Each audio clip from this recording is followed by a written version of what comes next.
reveals new details in the battle between Yuba County and Cal OSHA. The Yuba County Sheriff's Office is disputing Cal OSHA's findings of workplace violations and their fines after Officer Osmar Rodarte died in a shootout in March. The Marysville police officer was working with the Sheriff's Office at the time to take down a suspected drug dealer. Well, now we're learning Yuba County is ready to pay up to $200,000 in attorney's fees to fight the $185,000 in Cal OSHA fines. KCRA 3 investigates Lizzie Mitri dug up the details.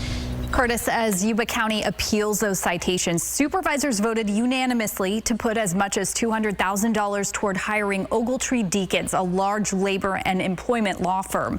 This all happened during a board meeting last week at the recommendation of the county's HR department.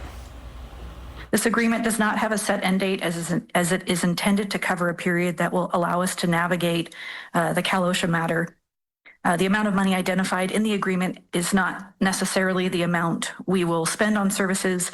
It is an amount that was selected that would allow us the flexibility to work through this issue and not require us to repeatedly return to the board for approval. This all stems from the Cal OSHA investigation into a March drug trafficking bust in Olivehurst that ended in a shootout.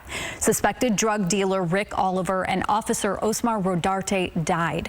Rodarte had been a patrol officer for 2 years and was on the regional SWAT team for just 5 months. Cal OSHA says Marysville Police and the Yuba County Sheriff's Office failed to provide employees with proper training and protective equipment, fining both of those departments.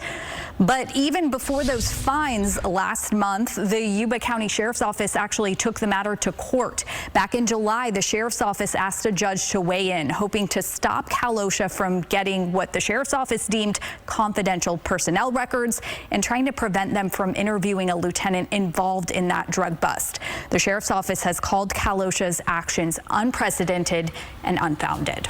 Well, unfortunately, we cover officer-involved shootings quite frequently, but I'm curious if Cal OSHA has ever investigated an officer-involved shooting before. Right. We were curious as well. We know that they've done investigations involving law enforcement. They reference, for example, the deadly explosion in LA at a sheriff's department training facility back in July.